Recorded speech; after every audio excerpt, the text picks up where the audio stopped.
Hi, I'm a consultant and I run a consulting firm where we help our clients to move on to the next level of success and growth by unlocking their true potential.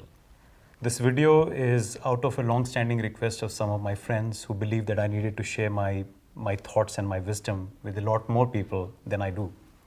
I leave the judgment to you whether if it is of any use to you or not. I'll begin this episode with a quote from Albert Einstein, which goes like this: "The level of thinking that got you here will not take you to the place where you dream of being." So I would request you to open up your mind and be ready for a new thought.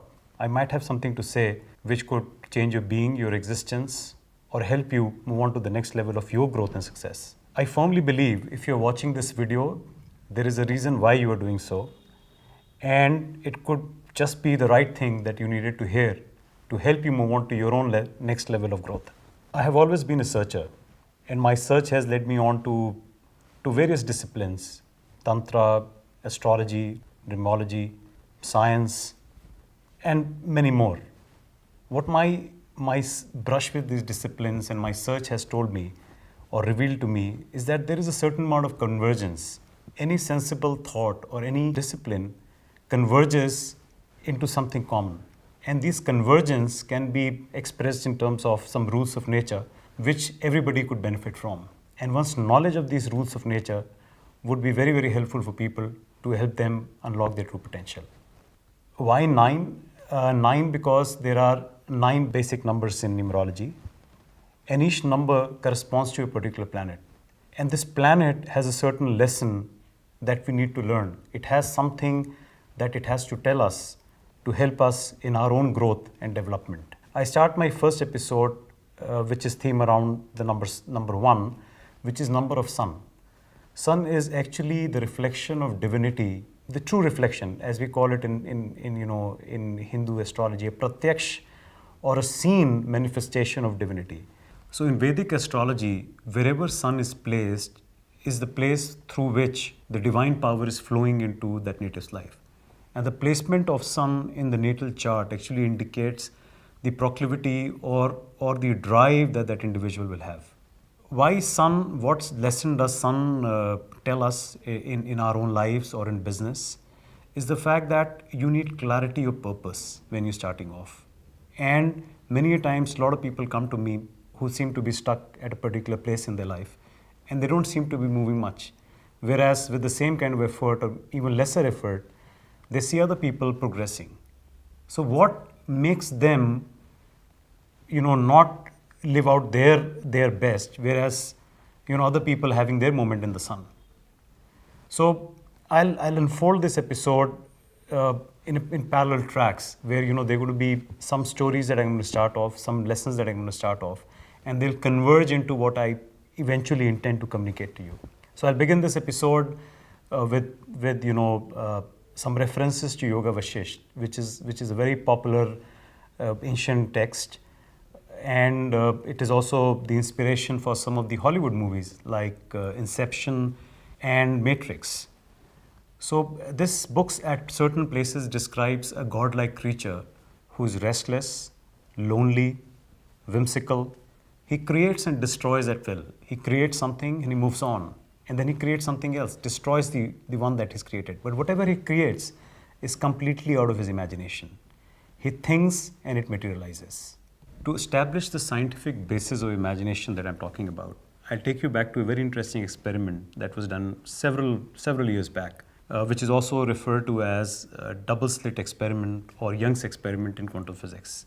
The intention of this experiment was to find out what governs the world. So if you observe the world at a very, very microscopic or subatomic level, it'll throw some light on how the world actually behaves in the seen space.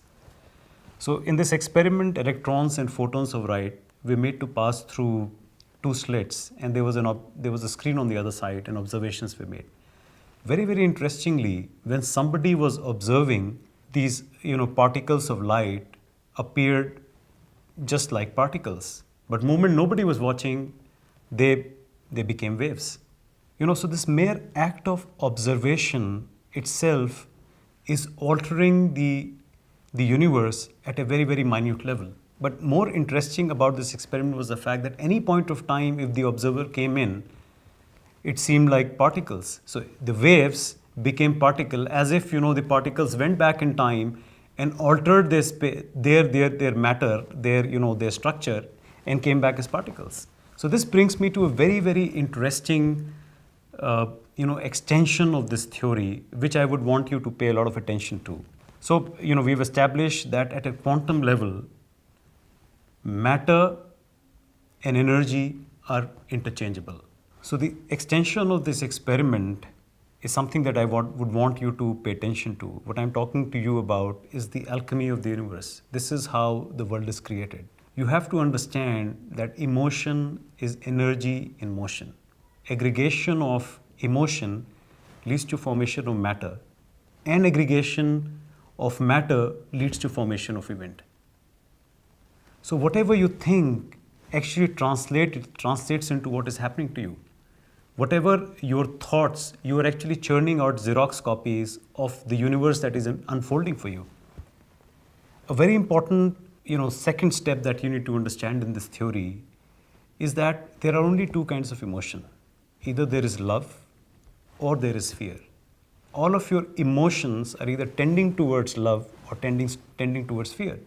There is no other emotion apart from love and fear.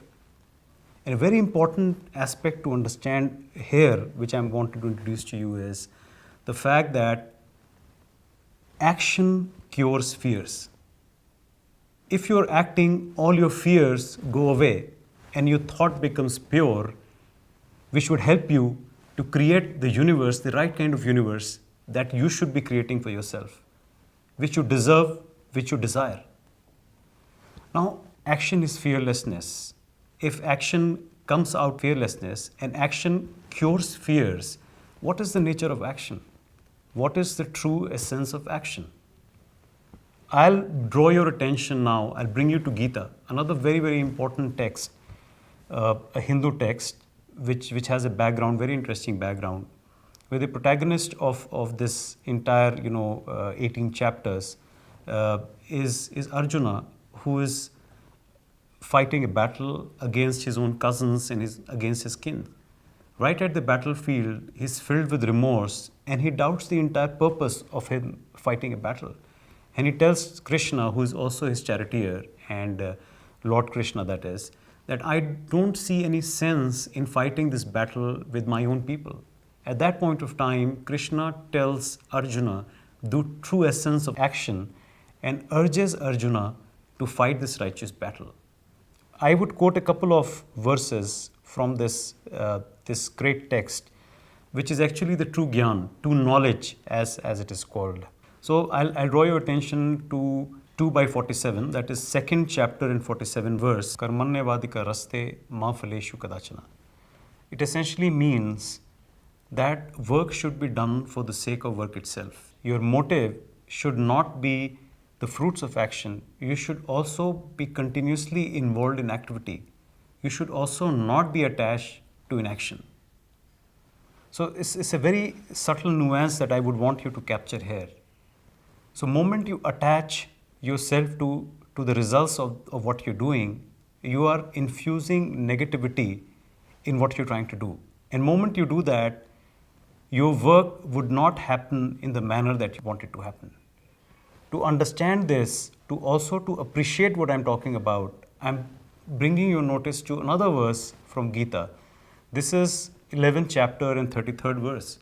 Here, this is at that point of time where Arjuna is asking Krishna to reveal his true form.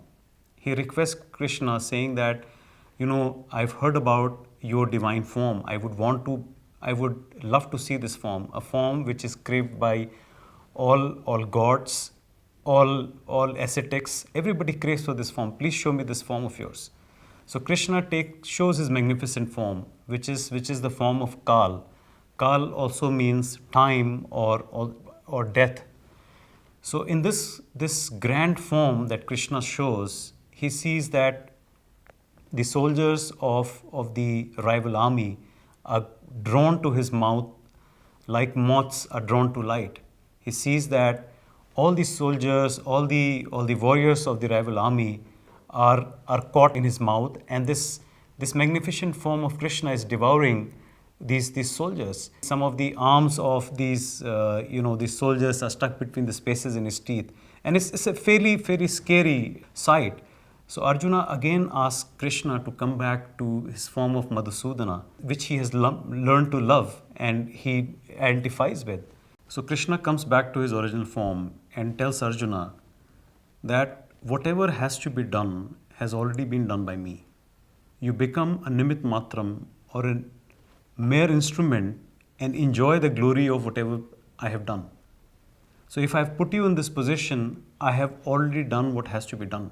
Have that faith in me and enjoy the glory of what has to be done.